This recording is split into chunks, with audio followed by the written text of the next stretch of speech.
Hi எல்லாருக்கும் வணக்கங்க. Welcome to Edumatics plus. நீங்கள் ஒரு அரசு பள்ளி ஆசிரியர் ஆகணும்னு ஆசைப்பட்டு நைட்டும் பகலும் கஷ்டப்பட்டு டெட் எக்ஸாம் எல்லாம் படித்து எழுதி பாஸ் பண்ணிவிட்டு எஸ்ஜிடி எக்ஸாமும் எழுதிட்டு வெயிட் பண்ணுறீங்களா? அப்போ கண்டிப்பாக நீங்கள் இந்த வீடியோவை முழுசாக பார்த்தே ஆகணும். ஏன்னா டெட் எக்ஸாம் பாஸ் பண்ணிட்டா லைஃப் செட்டில் கவர்மெண்ட் வேலை உறுதி அப்படின்னு நம்மளை நம்ப வச்சாங்க இல்லையா? ஆனால் நிஜ நிலவரம் என்ன தெரியுமா?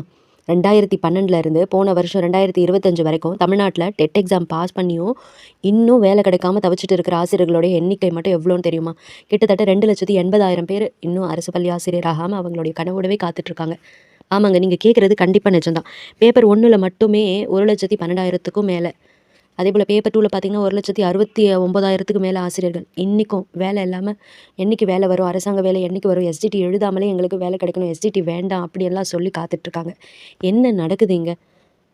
என்னதான் அரசு வேலை தருமா தராதா? வேகன்சி 50,000னாங்க, ஆனால் அதை திருப்பி பார்த்தா 18,000 தான் வேகன்சி இருக்குன்றாங்க. ஸோ எத்தனையோ அரசாணைகள் இது ரிலேட்டடாக வந்திருக்கு. நம்ம கொஞ்சம் டீட்டெயிலாக வந்து பார்க்கலாம். விஷயத்தை நம்ம ஆரம்பத்துலேருந்தே பார்த்தா தான் நமக்கு புரியும். 2011 அரசாங்கம் ஒரு ஜிஓவை ரிலீஸ் பண்ணுறாங்க. அதுதான் அரசாங்கம் ரிலீஸ் பண்ண ஜிஓ 181. அதில் இனிமேல் அரசு பள்ளியில் டீச்சர் ஆகணும்னா டெட் எக்ஸாம் பாஸ் பண்ணுறது கட்டாயம் அப்படின்னு சொல்கிறாங்க. சரின்னு சொல்லி எல்லாரும் எக்ஸாம் எழுதுனாங்க. அதுக்கப்புறம் 2021 இன்னொரு சூப்பர் அறிவிப்பு வருது. நீங்கள் எழுதின டெட் எக்ஸாம் சர்டிஃபிகேட்டு ஆயுசு முழுக்க செல்லும், வேலிட் ஃபார் லைஃப் அப்படின்னு சொன்னாங்க. எல்லாருமே ரொம்ப சந்தோஷப்பட்டாங்க. ஆனால் அதுக்கு நடுவில் தான் அரசாங்கம் ஒரு பெரிய ட்விஸ்ட் எல்லாம் வச்சாங்க.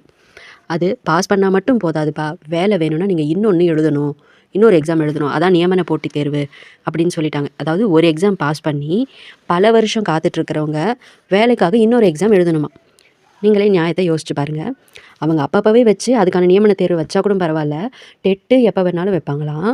அதுவும் வருஷம்லாம் நடந்தது கிடையாது. அந்த டேட்டாவில் நீங்கள் பார்த்தீங்கனாலே உங்களுக்கு தெளிவாகவே தெரியும். 2012, 11, 14, 15 எல்லாமே கரெக்டாக வரிசையாக நடந்திருக்கான்னு. ஒரு 2-3 வருஷம் இடையில விட்டுருவாங்க. டெட்டே வந்து நடக்காது. நியமன தேர்வு வந்து பாருங்கள், இது வரைக்கும் ஒரே ஒரு டைம் மட்டும்தான் நடந்திருக்கு. ஸோ எப்படி அந்த வேகன்சி எல்லாம் மேனேஜ் பண்ணுறான்னு பார்த்தா எல்லாமே தற்காலிக ஆசிரியர். அதை வச்சு தான் இப்போ மேனேஜ் பண்ணிகிட்ருக்காங்க. இப்போது இந்த ஸ்க்ரீனில் தெரிகிற டேட்டாவை நீங்கள் கொஞ்சம் நல்லா தெளிவாக பார்த்தீங்கன்னு வச்சுக்கோங்களேன். 2012 டெட்டு பேப்பரு இந்த பேப்பர் 2ஓட பர்சன்டேஜ் பாருங்களேன், 0.17% தான். அவ்வளோ கஷ்டமான எக்ஸாம். ஆனால் போன வருஷம் 2025 நடந்த எக்ஸாம்லலாம் பாஸ் பர்சன்டேஜ் எகிரிடுச்சு. கிட்டத்தட்ட 50%க்கு வந்துருச்சு. ஸோ பேப்பர் 1ல் 50%க்கு மேலே பாஸ் பண்ணியிருக்காங்க. பேப்பர் 2ல் 31% பேர் பாஸ் பண்ணியிருக்காங்க.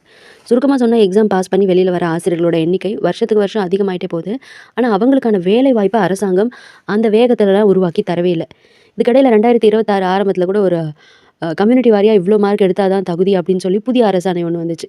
ஜிஓ 23/46 ரிலீஸ் பண்ணியிருந்தாங்க. டெட்டு பாஸ் மார்க் வந்து குறைச்சிருந்தாங்க.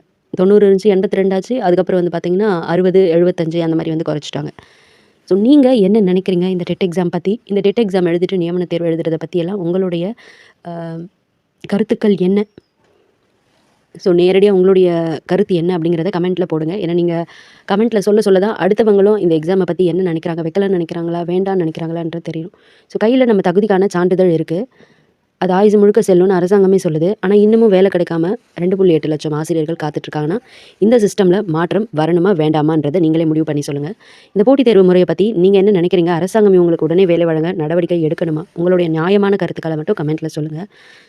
ஆசிரியர்களுடைய இந்த நிலையை பற்றி மற்றவங்களுக்கும் தெரியப்படுத்த இந்த வீடியோவை மறக்காமல் ஷேர் பண்ணுங்கள்.